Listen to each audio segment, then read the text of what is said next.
Hello and welcome to the School Mentor Podcast. This is the podcast where we talk about all things coaching and mentoring within the school setting. My name is Miff Martinek.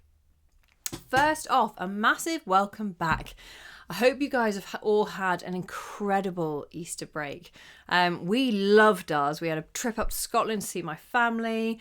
My husband got back from a deployment, so the kids have just been absolutely wild having him home, and it's been so much fun. But I'm really ready to get back into a little bit more routine, slightly earlier bedtimes, and just feel like life is moving forwards again. So I wanted to bring a really fun topic to this episode. And the reason I'm bringing it now is because we are heading into the exam term. So I wanted to talk about goal setting and a little tweak that we can make to our goal setting, particularly when we're supporting pupils or supporting students in them setting their goals, maybe around their exams, maybe about what they want to do after school. We're at this really important point in their lives, whether they're heading into their exams or they're thinking about life beyond school. And there's something that you can do to really help them when they're starting to think about their big goals.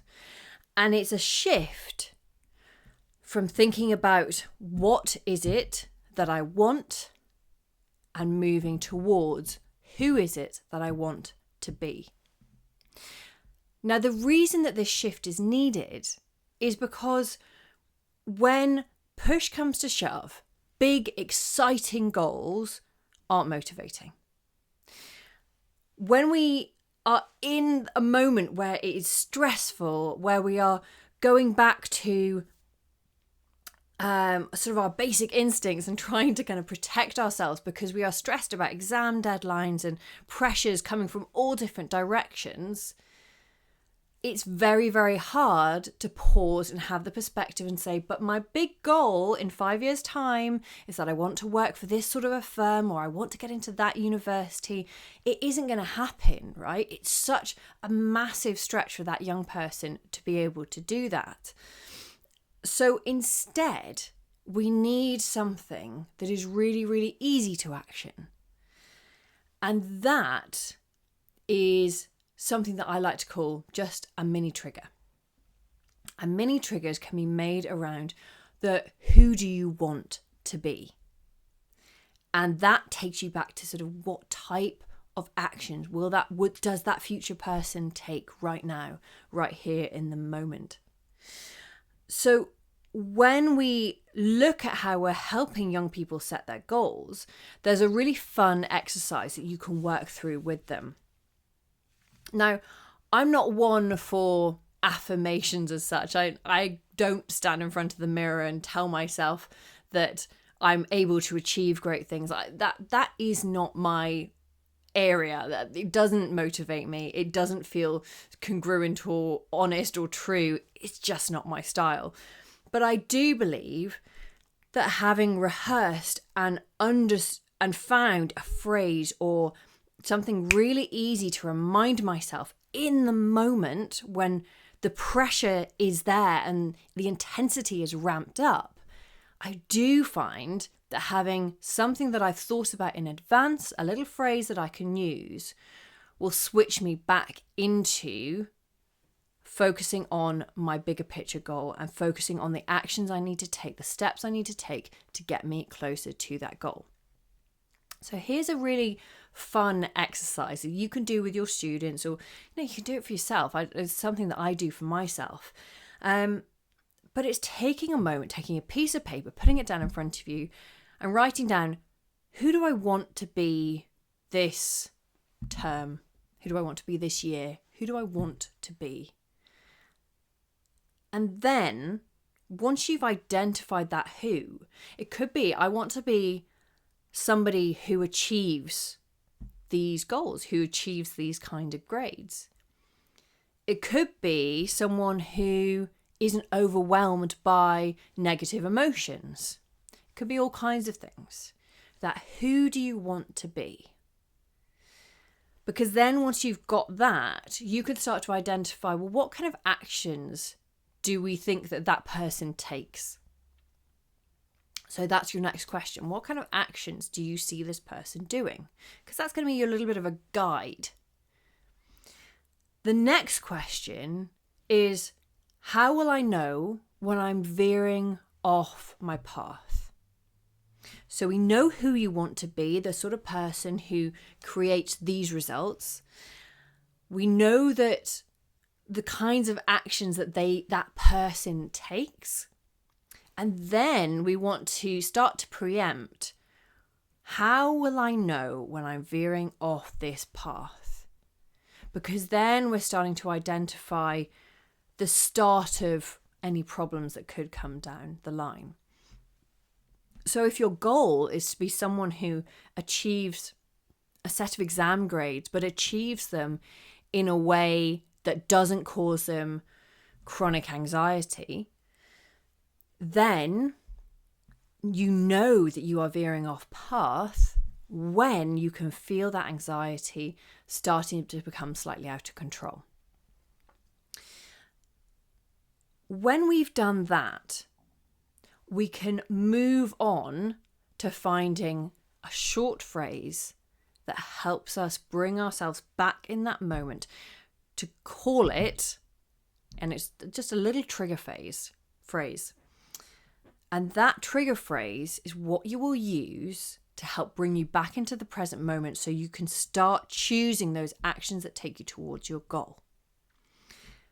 What happens, and I see this all of the time, when anyone is setting a goal or anyone's starting something big and exciting, is to get all excited about their goal, and then they don't actually think about the steps along the way.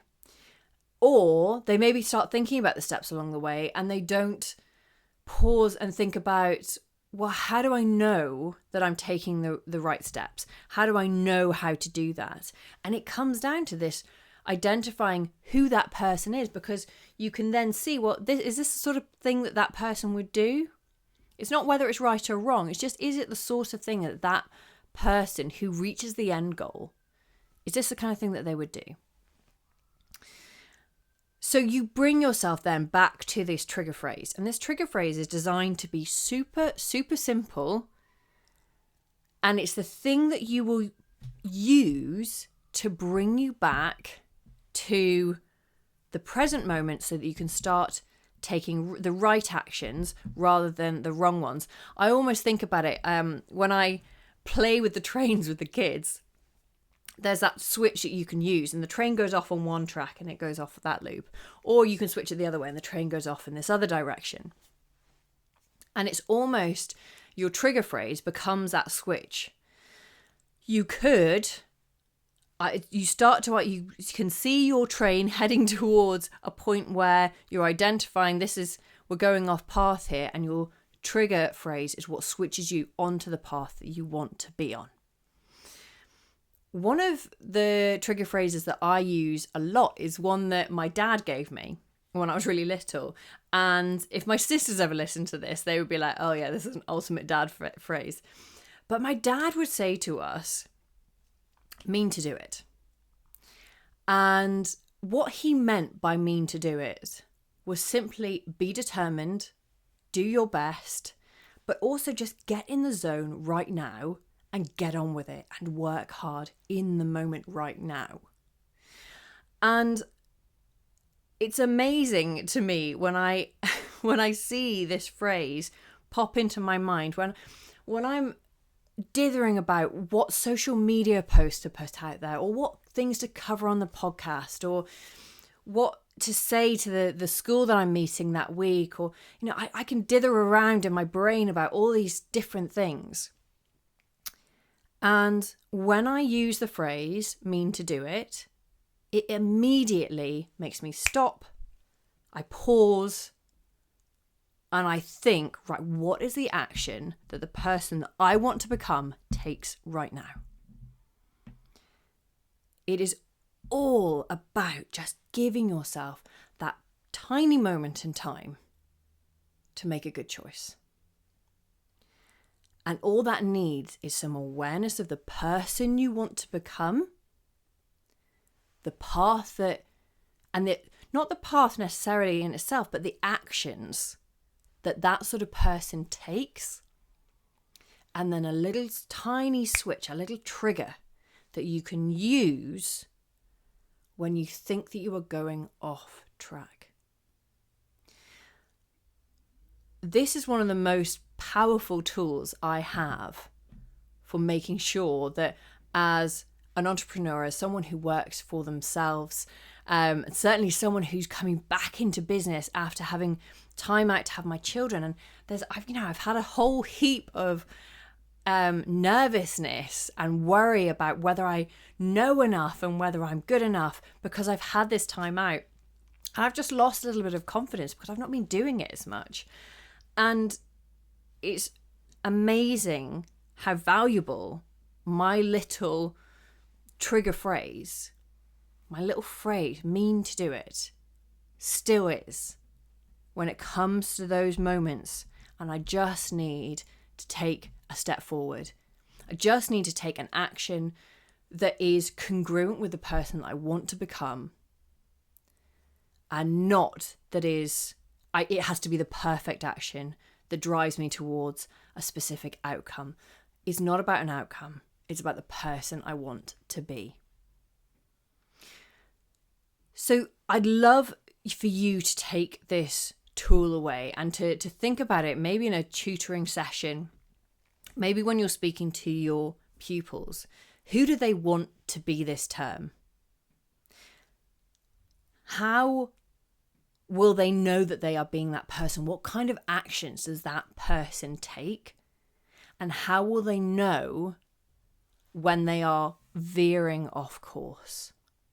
And when they know the answer to those three questions, or they've spent some time thinking about those three questions, then they will be able to find a little trigger phrase that helps them in those moments when they're veering off course. They will know exactly how to pull themselves back onto the right track for them. That's it for this session. I am so excited to get back into this term. I hope that you are too. And I'm wishing you the very, very best summer term. Take care. Thank you for tuning in to another episode of the School Mentor Podcast.